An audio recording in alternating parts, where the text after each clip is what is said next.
प्रिय छात्रों, मिथिलेश ज्ञान एकेडमी में आपका हार्दिक स्वागत है। आज हम लोग पढ़ेंगे प्रश्नावली 5.1 का प्रश्न क्रमांक 1 का चौथा और आखिरी भाग, जिसमें दिया है निम्नलिखित स्थितियों में से किन स्थितियों में संबद्ध संख्याओं की सूची समांतर श्रेणी है और क्यों। जिसके चौथे भाग में दिया है खाते में प्रत्येक वर्ष का मिश्र धन जबकि 10,000 रुपए की राशि 8% वार्षिक की दर से चक्रवृद्धि ब्याज पर जमा की गई या जमा की जाती है। तो इस प्रश्न में एक हम फार्मूले का इस्तेमाल करेंगे। मिश्र धन बराबर होता है मूलधन इंटू 1 प्लस दर बटे 100 पूरी की घात समय। ये फार्मूला आपको आता होगा, नहीं आता है तो कोई बात नहीं, अभी हम रफ पर उसको लिखेंगे और बताएंगे। तो सबसे पहले अपने हल में जो हमको दिया है वो लिखेंगे। क्या दिया है? दिया है देखिए ध्यान से, ये 10,000 रुपए की राशि है, उसे हम मूलधन कहते हैं। क्या कहते हैं? मूलधन कहते हैं। तो लिख देंगे दिया है मूलधन बराबर 10,000 रुपए। उसके नीचे लिखेंगे ब्याज अर्थात दर 8% वार्षिक। इन दोनों बातों को हम अपने हल में लिखेंगे।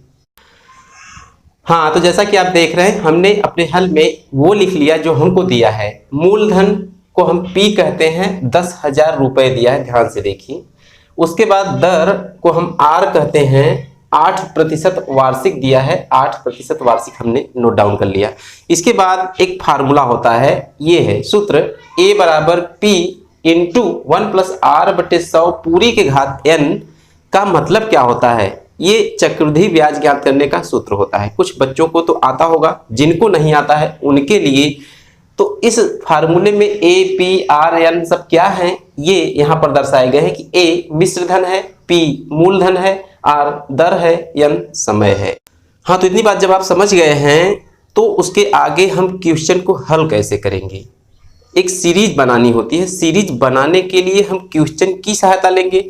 तो सीधी सी बात की है, जो 10,000 रुपए दिया है, 8% दिया है। पहले हम 10,000 पे थोड़ा सा विचार करते हैं। जो 10,000 रुपए है इनिशियल स्टेट में अर्थात पहले वर्ष की जो राशि होगी वो 10,000 रुपए होगी जब हम सीरीज बनाएंगे। इसी बात को आपको समझना है, यही पूरा लॉजिक है इस क्वेश्चन का। तो हम सबसे पहले अपने हल में लिखेंगे कि पहले वर्ष के लिए राशि बराबर 10,000 रुपए। तो हमने लिख दिया पहले वर्ष के लिए राशि बराबर 10,000 रुपए। जस्ट इसी प्रकार से हम लिखेंगे दूसरे वर्ष के लिए राशि। थोड़ा सा ध्यान दीजिएगा कि दूसरे वर्ष के लिए जो राशि है उसको ज्ञात करने के लिए इसी फार्मूले का इस्तेमाल होगा। तो राशि अर्थात मिश्र धन, राशि का मतलब मिश्र धन बराबर मूलधन P, और P का मान कितना है? 10,000 रुपए। यहां से देखिए 10,000 रुपए, तो लिख देंगे 10,000 इंटू 1 प्लस R, और R का मान कितना है? 8%। वहां से फार्मूला देखिए और यहां हम फार्मूले पर रख रहे हैं, तो 8/100 और पूरे की घात देखिए N है। तो N का मतलब समय कितने, क्योंकि पहले तो राशि 10,000 थी, दूसरे वर्ष के लिए हम चल रहे हैं तो 1 लिखेंगे। इस बात को आपको समझना होगा। 10,000 रुपए तो इनिशियल स्टेट हुआ पहले वर्ष के लिए, दूसरे वर्ष के लिए 1 साल का हम ब्याज इस पे जोड़ेंगे तो 1 वर्ष यहां लिखेंगे। पहले साल कोई ब्याज नहीं, दूसरे वर्ष में 1 वर्ष का ब्याज लगेगा। तो इसे हम थोड़ा सा हल करेंगे तो ये हो जाएगा 10,000। देखिए 100 का गुणा 1 में होगा, 100 1 का 100 प्लस 8 108 बटे 100 लिख देंगे गुणे 108 बटे 100। चूंकि घात 1 है तो 1 बार हुआ, ऐसे ही रहने देंगे। एक जीरो से एक जीरो काट देंगे, दूसरे जीरो से दूसरा जीरो कट जाएगा, तो हमको मिलेगा क्या? 108 में 100 से गुणा करेंगे तो 00 हम बढ़ा देंगे, इतने रुपए। जस्ट इसी प्रकार से हम लिखेंगे तीसरे वर्ष के लिए राशि। हाँ, तो हमने लिखा तीसरे वर्ष के लिए राशि। तीसरे वर्ष के लिए क्या हो जाएगा? फार्मूला वही सेम रहेगा। ध्यान से देखिए, मूलधन P बाहर लगा है तो लिखेंगे 10,000 इंटू 1 प्लस R अर्थात 8/100 की घात N। तो तीसरे वर्ष के लिए 2 वर्षों का ब्याज हम लगाएंगे। कितने? 2 वर्ष का ब्याज। तो ये हो जाएगा 10,000 ज्यों का त्यों इंटू 100 1 का 100 प्लस 8 108 बटे कितना 100 घात कितनी 2 इसे ठीक करेंगे तो 10,000 तो बाहर रहेगा, गुणे अब चूंकि 108/100 की घात 2 है, इसका मतलब 108/100 को हम 2 बार लिखेंगे गुणा के रूप में। 108/100 गुणे 108/100।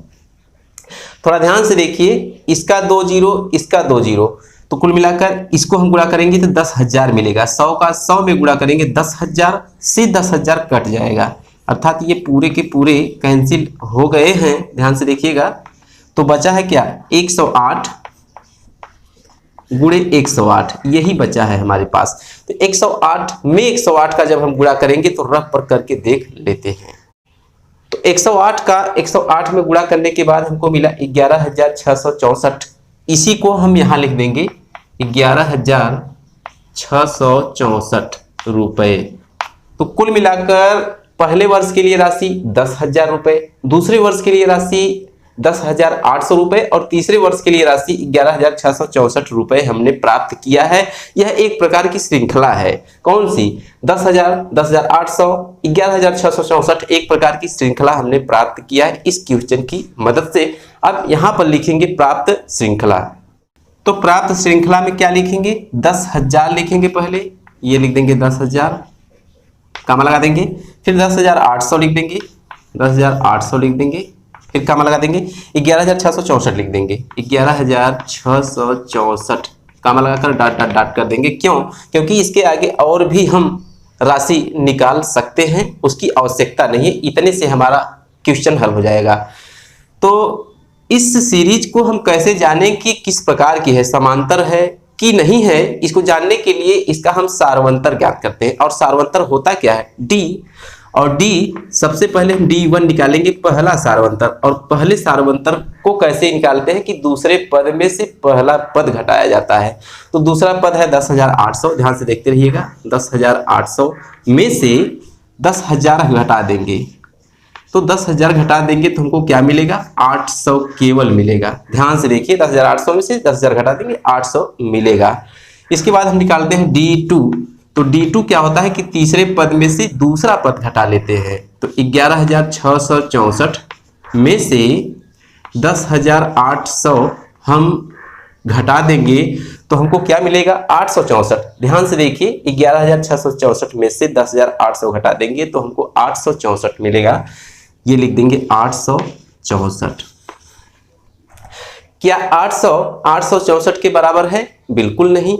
इसका मतलब D1 D2 के बराबर नहीं है। तो लिखेंगे नीचे कि चूंकि D1 बराबर नहीं है D2, इसलिए प्राप्त श्रृंखला, ये जो श्रृंखला है समांतर श्रेणी में नहीं है।